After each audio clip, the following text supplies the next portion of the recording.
जब आपके शरीयत को निशाना बनाया गया तो लोकसभा के अंदर मेजोरिटी थी, राज्यसभा के अंदर मेजोरिटी न सीए के दरमियान थी, न एनआरसी के दरमियान थी, न 370 हटाने के दरमियान थी, न 3 तलाक के समय थी। तो मेरा सवाल है कि ये सारे कानून राज्यसभा में किसकी वजह से पास हुए? किसी भी कानून को कानूनी दर्जा हासिल करने के लिए लोकसभा से पास हुए कानून को राज्यसभा में 2/3 सदस्यों के बहुमत से पास होना निहायत जरूरी है। सीए के दरमियान मैंने डेटा निकाला, 11 राज्यसभा सांसद मौजूद नहीं थे। शायद अगर वो 11 राज्यसभा सांसद, जो इंडिया नाम का गिरोह है, मैं गठबंधन शब्द इस्तेमाल नहीं करता, गिरोह है, ये नामनिहाद सेकुलर पार्टियों का जो गिरोह है और उसका सरदार कांग्रेस के लोग हैं, और इन्हीं नामनिहाद सेकुलर पार्टियों के गिरोह के 11 राज्यसभा सांसद मौजूद होते तो हम आपके घरों से हमारी मां बहनों को सड़कों पर बैठने के लिए 11 महीने के लिए, 8 महीने के लिए मजबूर नहीं होना पड़ता। तमाम मुस्लिम नौजवानों पर यूएपीए, टाडा पोडा, एनएसए नहीं लगाया जाता। आज सरजिल इमाम, उमर खालिद जैसे नौजवान जेल के सलाखों के पीछे नहीं होते। अगर आज है, इनकी वजह से है। हमारे यहां बड़े बुजुर्ग कहावत कहा करते कि इतनी छोटी लोहे के कुल्हाड़ी की औकात नहीं है कितने मोटे दरख्त को काट पाए। जब तक उसी दरख्त की डाली का एक हिस्सा उस छोटी सी लोहे के कुल्हाड़ी के हिस्से में बेत का हिस्सा नहीं बनता, तब तक मोटे से मोटे दरख्त को काटा नहीं जा सकता। आप यूं ही तबाह और बर्बाद नहीं हुए, आपके तबाही और बर्बादी के पीछे कुछ लोग हैं। आप ईमानदारी के साथ जिन्हें 75 साल से दूध पिलाते रहे, जिन सांपों को दूध पिलाते रहे, वो ईमानदारी के साथ आपके आस्तीनों में छुपकर आपको समय समय पर डसते रहे, और उसका नतीजा सीए है, उसका नतीजा एनआरसी है, उसका नतीजा 370 हटने का है, उसका नतीजा भारत में मॉब लिंचिंग है। इसलिए मैं बड़ी जिम्मेदारी के साथ एक बात और कहा करता हूं इन दिनों कि अगर कोई मोमिन हो, उसके पांव काट दिए जाए, हाथ काट दिए जाए, जुमा काट दिए जाए, ये बात मंजूर है। हक से महरूम कर दिया जाए, ये बात मंजूर है। ये सिर्फ भारत के मोमिन की बात नहीं कर रहा हूं, दुनिया के मोमिन की बात कर रहा हूं। लेकिन दीने इस्लाम पर आ जाए, मसाजिदों पर आ जाए, ये बात किसी मोमिन के लिए बर्दाश्त है क्या भाई? है क्या इस महफिल में बैठे हुए, अधिवेशन में बैठे हुए लोगों को बर्दाश्त है क्या? नहीं हो सकती।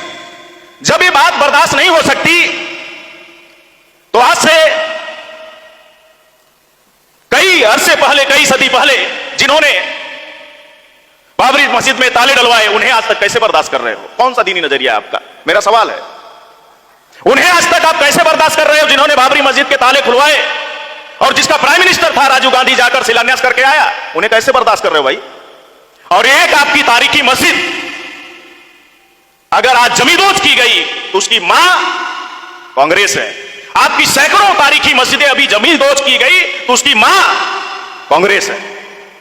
लेकिन फिर भी आप, कौन सा दीनी नजरिया है आपका उनके साथ खड़े होने का? चलो दुनिया भी नजरिया भी रख लेते।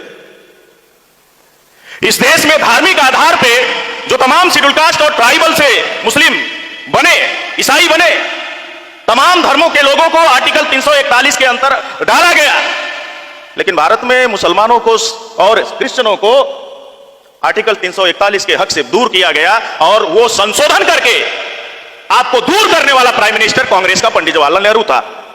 आज तमाम मुसलमानों के तंजीमों के, चाहे अगड़े मुसलमानों के और चाहे पासमानदा मुसलमानों के तंजीमों के कायद हो, वो कांग्रेस कर रहे हैं। तुम्हारा कौन सा नजरिया है कि तुम्हारी भागीदारी बने, नुमाइंदगी बढ़े?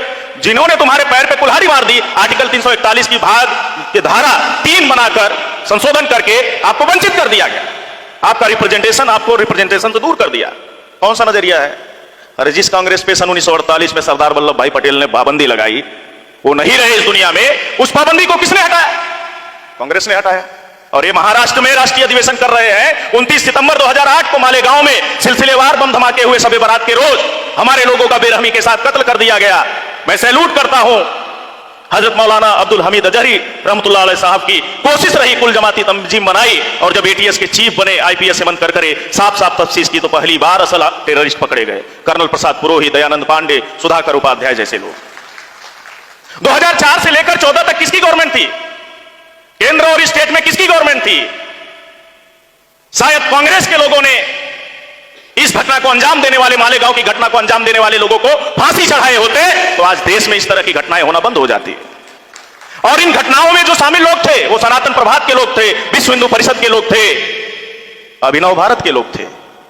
2004 से 14 तक कांग्रेस की गवर्नमेंट थी। इन संगठनों पर अगर ये पाबंदी लगाए होते तो आज आपके कौम के लोगों की मॉब लिंचिंग करने से पहले, फर्जी गौकसी के नाम पर आपकी हत्या करने से पहले बजरंग दल और आरएसएस के लोग 1000 बार सोचते।